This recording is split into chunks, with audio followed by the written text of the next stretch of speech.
manifestation. So you have this, make it come true. So, yun nga, no? Make it come true. Kung ano man yung mga wishes mo na gusto mong mangyari, 'di ba? Kumilos tayo. Siyempre, hindi naman instant na sa harapan natin ang ating mga gusto na mangyari, right? No?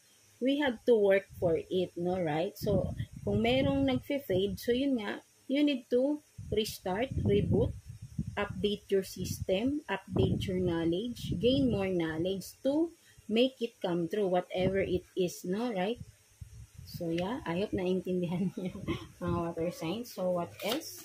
Para sa ating mga water signs. So, yeah, no?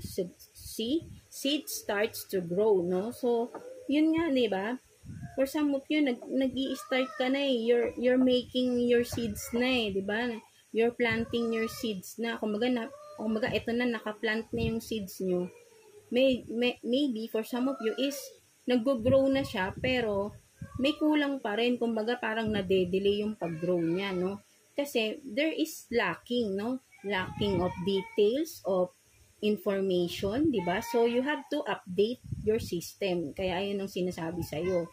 Gain more knowledge again. So, magka-connect lang talaga siya, no? Right? No? Water signs. So, what else?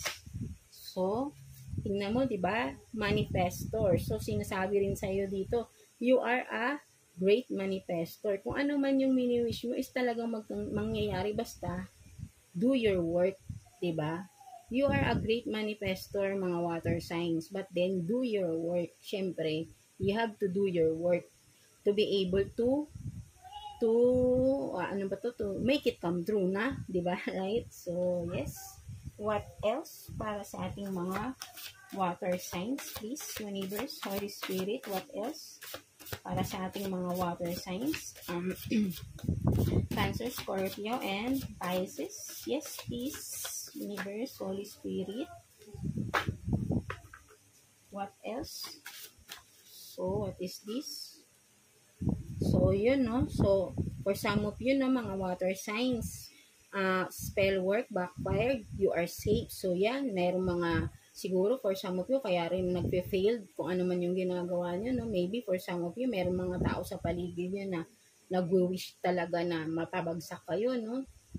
Kaya, ganun, or kaya may nagsasabotahe sa mga ginagawa nyo, no? So, pero don't worry, kumbaga safe ka, no? Kahit ano man gawin nila, basta alam mo sa sarili mo na wala kang tinatapakan na tao, alam mo sa sarili mong mabuti kang tao, water sign,